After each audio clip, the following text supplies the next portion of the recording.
Ei, Ciríl·lics, com esteu? Què tal? Com ha anat aquesta setmana? Aquí, com sempre, al blog de l'Arca de Babel, hem rebut un munt de bones definicions, en aquest cas, de la paraula ciríl·lica, balalaica.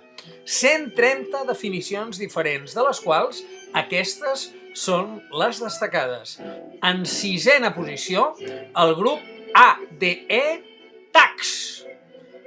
Balalaica, segona lletra de l'alfabet rus que té forma de bigoti de Dalí.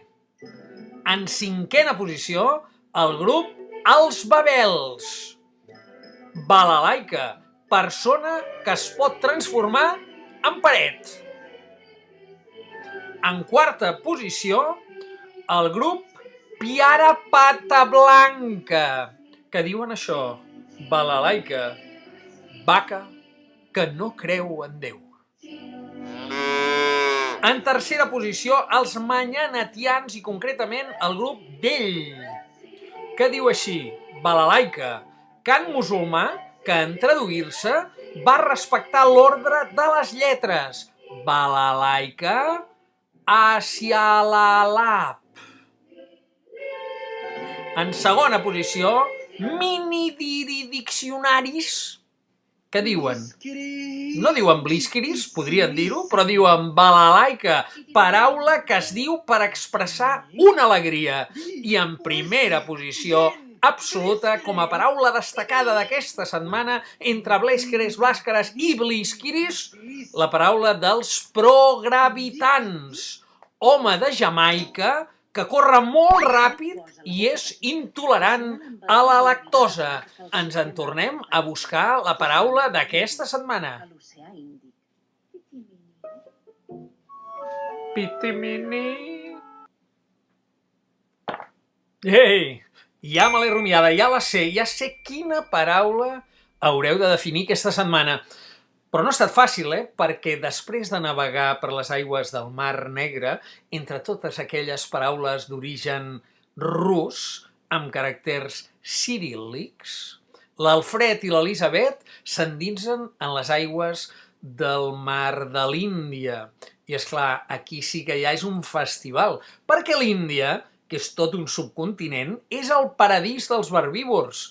A l'Índia es parlen desenes de llengües diferents, parlades per milions de persones.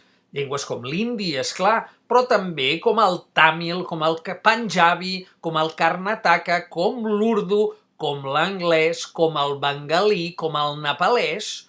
Un munt de llengües, entre les quals no ha estat gens fàcil triar una paraula que hagi arribat al català, que la conegueu però potser no molt i que sigui prou suggerent per ser definida, tal com fem cada setmana en aquest blog de l'Arca de Babel.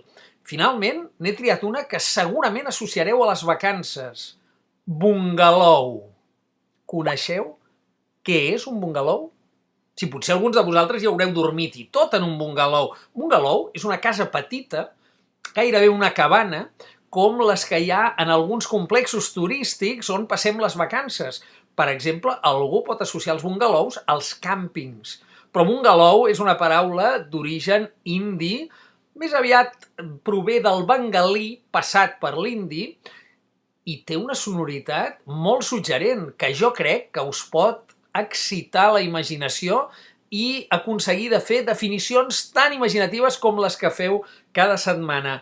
Ja ho sabeu, la idea és que digueu què més pot voler dir la paraula bungalou.